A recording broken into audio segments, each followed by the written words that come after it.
ಎಲ್ರಿಗೂ ನಮಸ್ಕಾರ. ನಾನು ಇವತ್ತಿನ ವಿಡಿಯೋದಲ್ಲಿ ಗಟ್ಟಿ ರೊಟ್ಟಿ, ಖಡಕ್ ರೊಟ್ಟಿ ಅಂತೀವಲ್ವ, ಆ ರೊಟ್ಟಿಯಿಂದ ಒಂದು ಡಿಫ್ರೆಂಟಾಗಿರೋ ಒಂದು ರೆಸಿಪಿ ತೋರಿಸ್ತಾ ಇದ್ದೀನಿ. ಇದು ತುಂಬ ಸಿಂಪಲ್ಲು ಮತ್ತು ಟೇಸ್ಟಿಯಾಗಿ ಮಾಡ್ಕೋಬೋದು. ಇವಾಗಂತೂ ಎಲ್ಲ ಕಡೆ ಫಂಕ್ಷನ್ಗಳಲ್ಲಿ ಈ ಥರ ಮಾಡ್ತಾರೆ. ಬನ್ನಿ ಆಗಿದ್ದರೆ ಯಾವ ಥರ ಮಾಡೋದು ಅಂತ ನೋಡ್ಕೊಂಬರೋಣ.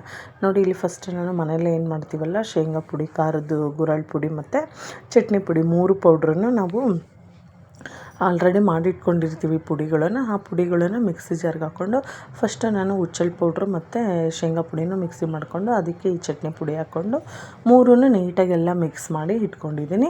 ಆಮೇಲೆ ಇದಕ್ಕೆ ನಾನು ಗಟ್ಟಿ ರೊಟ್ಟಿ ತೊಗೊಂಡಿದ್ದೀನಿ. ಈ ಗಟ್ಟಿ ರೊಟ್ಟಿ ಆದ್ರೇ ಚೆನ್ನಾಗಿ ಬರೋದು ಇದನ್ನು. ಆಮೇಲೆ ಗಟ್ಟಿ ರೊಟ್ಟಿ ನಿಮಗೆ ಎಷ್ಟು ಮನೆಗೆ ಬೇಕಾಗುತ್ತೋ ಮನೇಲಿ ಜನ ನೋಡಿಬಿಟ್ಟು ಮಾಡ್ಕೋಬೋದು. ಈ ಥರ ರೊಟ್ಟಿನೂ ನಾನು ಇದು ಗಟ್ಟಿ ರೊಟ್ಟಿನ ತೊಗೊಂಡು ಬಂದಿರೋದು. ಇದು ಮನೆಯಲ್ಲೂ ಮಾಡೋದನ್ನು ನಾನು ತೋರಿಸಿದ್ದೀನಿ, ಲಾಸ್ಟ್ ವೀಡಿಯೋದಲ್ಲಿ ಇದೆ ನೋಡಿ, ಗಟ್ಟಿ ರೊಟ್ಟಿ ಯಾವ ಥರ ಮಾಡೋದು ಅಂತ. ಆಮೇಲೆ ಇದನ್ನು ನಾನು ಈ ಥರ ಚಿಕ್ಕದು ಒಂದು 4 ಭಾಗ ಮಾಡಿಕೊಂಡು ಎಣ್ಣೆ ಕಾಯಕ್ಕಿಟ್ಟಿದ್ದೆ. ಆ ಎಣ್ಣೆಯಲ್ಲಿ ಇದನ್ನು ನಾವೇನು ಮಾಮೂಲಿ ಹಪ್ಪಳ ಕರಿತೀವಿ ಅಲ್ವ, ಆ ಥರ ಹಪ್ಪಳನ, ಬೇಳೆ ಹಪ್ಪಳ ಎಲ್ಲ ಕಾಳು ಹಪ್ಪಳ ಕರಿತೀವಲ್ವ, ಆ ಥರ ಇದನ್ನು ಕರೆದು ಇಡಬೇಕು. ಎಲ್ಲದನ್ನೂ ಇದೇ ಥರ ಕರೆದಿಡಬೇಕು. ಈ ಥರ ಕರೆದು ಇಟ್ಕೊಂಡು ಊಟ ಮಾಡೋದ್ರಿಂದ ನಿಜವಾಗ್ಲೂ ಎಷ್ಟು ಸಖತ್ತಾಗಿರುತ್ತೆ ಗೊತ್ತಾ. ಈ ಜೋಳದ ರೊಟ್ಟಿ ಅಂತೂ ಸಖತ್ ಕ್ರಿಸ್ಪಿಯಾಗಿರುತ್ತೆ, ಸಾಫ್ಟ್ ಆ್ಯಂಡ್ ಕ್ರಿಸ್ಪಿ ಅಂತಲೇ ಹೇಳ್ಬೋದು.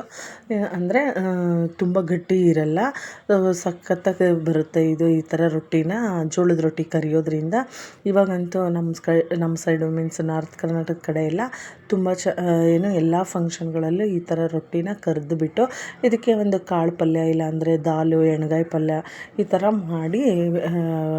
ಮಾಡೇ ಮಾಡ್ತಾರೆ ಈ ಥರದ್ದನ್ನೆಲ್ಲ. ಆಮೇಲೆ ಈ ರೊಟ್ಟಿಗೆ ನಾವೇನು ಪೌಡ್ರು ರೆಡಿ ಮಾಡ್ಕೊಂಡಿದ್ನಲ್ಲ, ಆ ಪೌಡ್ರನ್ನು ಇದ್ರ ಮೇಲೆ ಹಾಕಿದರೆ ಒಂಥರ ಮಸಾಲ ಪಾಪಡ್ ಬಗ್ಗೆ ಇರುತ್ತಲ್ವ, ಅದಕ್ಕಿಂತ ಟೇಸ್ಟಿಯಾಗಿ ಚೆನ್ನಾಗಿ ಬರುತ್ತೆ. ಅದನ್ನು ಪೌಡ್ರು ಹಾಕೋದ್ರಿಂದ ಟೇಸ್ಟ್ ಅಂತೂ ಸೂಪರಾಗಿರುತ್ತೆ. ನೀವು ಯಾರೆಲ್ಲ ಇನ್ನೂ ಈ ಥರದ್ದೊಂದು ಟ್ರೈ ಮಾಡಿರಲ್ವೋ, ರೊಟ್ಟಿ ಉಳಿದಿರುತ್ತಲ್ವ ಡೈಲಿ ಮಾಡಿರೋ ರೊಟ್ಟಿ, ಅದನ್ನೇ ಸ್ವಲ್ಪ ಡ್ರೈಗೆ ಇಟ್ಬಿಟ್ಟು ಅದನ್ನು ಈ ಥರ ಎಣ್ಣೆಯಲ್ಲಿ ಕರೆದು ಎಲ್ಲದನ್ನು ಈ ಥರ ಕರೆದು ಇಟ್ಕೊಂಡಿದ್ದೀನಿ. ನಾನು ದೊಡ್ಡ ರೊಟ್ಟಿ ಇತ್ತಲ್ವ, ತುಂಬ ದೊಡ್ಡದು, ಅದು ಆಯಿಲ್ ಜಾಸ್ತಿ ಆಗಬೇಕು ಅಂದ್ಬಿಟ್ಟು ನಾನು ಈ ಥರ ಪೀಸ್ಗಳನ್ನು ಮಾಡಿ ಕರೆದಿದ್ದೀನಿ.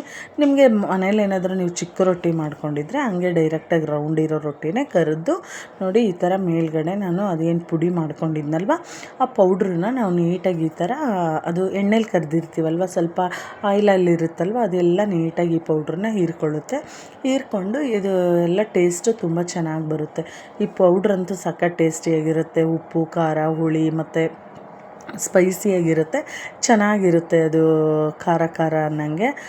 ಇದನ್ನು ನಾವು ಒಳ್ಳೆಯ ಒಂದು ಪಲ್ಯಗಳ ಜೊತೆ ಹಚ್ಕೊಂಡು ತಿಂದರೆ ಟೇಸ್ಟ್ ಅಂತೂ ಸೂಪರಾಗಿರುತ್ತೆ. ನೋಡಿ, ಎಲ್ಲದನ್ನು ನಾನೇನು ಕರೆದಿಟ್ಕೊಂಡಿದ್ನಲ್ಲ ಅವಷ್ಟು ಎಲ್ಲ ಪೀಸ್ಗಳಿಗೆ ನಾನು ಈ ಪೌಡ್ರನ್ನು ನೀಟಾಗಿ ಈ ಥರ ಎಲ್ಲ ಕಡೆ ನೀಟಾಗಿ ಇದು ಸ್ಪ್ರೆಡ್ ಮಾಡ್ಕೊತಾ ಇದ್ದೀನಿ. ಈ ಥರ ಮಾಡ್ಕೊಳ್ಳೋದ್ರಿಂದ ಟೇಸ್ಟ್ ತುಂಬ ಚೆನ್ನಾಗಿರುತ್ತೆ. ಆಮೇಲೆ ರೊಟ್ಟಿ ಅಂತೂ ಸಖತ್ ಕ್ರಿಸ್ಪಿಯಾಗಿ ಬರುತ್ತೆ.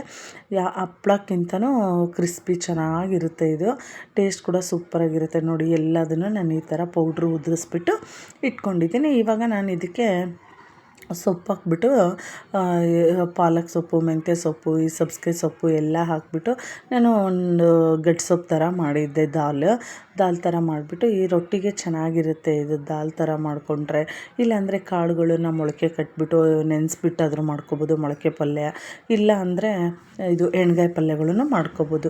ಇದ್ರ ಜೊತೆ ನೋಡಿ, ಇದಕ್ಕೆ ನಾನು ಸೌತೆಕಾಯಿ, ಕ್ಯಾರೆಟು ಮತ್ತು ಈರುಳ್ಳಿ ಎಲ್ಲದನ್ನು ಹಾಕ್ಕೊಂಡಿದ್ದೀನಿ. ಈ ಥರ ಒಂದು ರೆಸಿಪಿನ ನೀವು ನಿಜವಾಗ್ಲೂ ಟ್ರೈ ಮಾಡಿ, ಸೂಪರ್ ಅಂದರೆ ಸೂಪರಾಗಿರುತ್ತೆ. ಜೋಳದ ರೊಟ್ಟಿನ ಈ ಥರ ತಿನ್ನಬೇಕು ಅಂದರೆ ಹೊರಗಡೆಯಿಂದ ತಂದನು ಕರೆದು ಮಾಡ್ಕೋಬೋದು. ಸಖತ್ತಾಗಿರುತ್ತೆ ಇದು ಟೇಸ್ಟ್. ನೀವು ಒಂದ್ಸರಿ ಟ್ರೈ ಮಾಡಿ ನೋಡಿ. ಯಾರಿಗೆಲ್ಲ ಈ ಜೋಳದ ರೊಟ್ಟಿ ಇಷ್ಟ ಆಗುತ್ತೋ, ಈ ಹೊರಗಡೆ ರೆಡಿಮೇಡ್ ರೊಟ್ಟಿ ಸಿಗುತ್ತಲ್ವ, ಆ ರೊಟ್ಟಿ ತೊಗೊಂಬಂದು ಈ ಹಪ್ಪಳ ಥರ ಕರೆದು ಈ ಪೌಡ್ರನ್ನ ಹಾಕ್ಕೊಂಡು ತಿನ್ನೋದ್ರಿಂದ ಟೇಸ್ಟ್ ಅಂತೂ ಸೂಪರಾಗಿರುತ್ತೆ. ಎಲ್ಲರಿಗೂ ಇಷ್ಟ ಆಗುತ್ತೆ. ನಿಮಗೂ ಈ ವಿಡಿಯೋ ಇಷ್ಟ ಆಗಿದ್ದರೆ ಶೇರ್ ಮಾಡಿ. Thank you.